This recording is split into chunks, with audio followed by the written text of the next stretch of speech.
بسم اللہ الرحمن الرحیم۔ السلام علیکم ناظرین، کیسے ہیں آپ سب لوگ؟ امید کرتا ہوں سب ٹھیک ہوں گے، خوش ہوں گے اور خیر و عافیت سے ہوں گے۔ ناظرین، آج کی اس ویڈیو میں ہم آپ لوگوں کو جو وظیفہ بتانے کے لیے جا رہے ہیں وہ وظیفہ ان لوگوں کے لیے ہے جو لوگ پیدائشی آنکھوں کی بیماری میں مبتلا نہیں ہیں، بلکہ ان کو بڑھاپے کی وجہ سے یا کسی ایکسیڈنٹ وغیرہ کی وجہ سے آنکھوں کی بیماری، کوئی کسی بھی قسم کی کوئی بھی ایفیکٹ ہو گیا ہو آنکھوں کو، یا آنکھوں کو کسی بھی قسم کی کوئی بیماری لگ چکی ہو لیکن وہ پیدائشی نہ ہو، تو اس کے لیے آپ لوگ یہ عمل کریں، انشاءاللہ العزیز یہ دور ہو جائے گا۔ لیکن جن کو پیدائشی بھی ہے وہ خدا تعالیٰ پر یقین رکھیں، وہ بھی کرتے رہیں یہ عمل، لیکن خدا تعالیٰ ہر چیز پر قادر ہے، خدا تعالیٰ ان کی کیا پتہ، انہی سے بھی ہے وہ ٹھیک کرتے بیماری۔ تو ناظرین، یہ ان لوگوں کے لیے وظیفہ ہے جو لوگ آنکھوں کی بیماری میں مبتلا ہے، چاہے وہ کسی قسم کی بھی ہو۔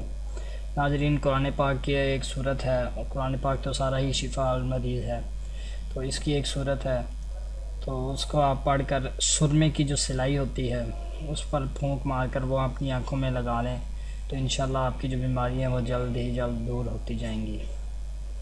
تو وہ صورت کون سی ہے؟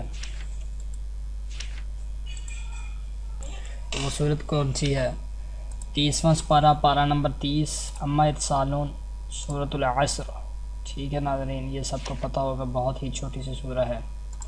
ٹھیک ہے، بسم اللہ الرحمن الرحیم، والعصر ان الانسان لفی خسر الا الذین آمنوا وعملوا الصالحات وتواصوا بالحق وتواصوا بالصبر، صدق اللہ العظیم۔ یہ چھوٹی سی صورت ہے، اس کو 3 بار پڑھ کر سرمے کی جو سلائی ہوتی ہے اس پر پھونک مار لیں اور پھر اپنی آنکھوں میں لگا لیں، تو ناظرین بہت ہی جلد آپ کی جو آنکھوں کی بیماری ہے وہ بہت ہی جلد دور ہو جائے گی اور انشاءاللہ آپ بہت ہی جلد تندرست ہو جائیں گے۔ تو خدا تعالیٰ پر یقین رکھیں، خدا تعالیٰ آپ کی سب مشکلات کو حل کرے، ہماری بھی مشکلات کو حل کرے۔ اپنا خیال رکھیے گا، ہمیں دعاؤں میں یاد رکھیے گا۔ خدا حافظ۔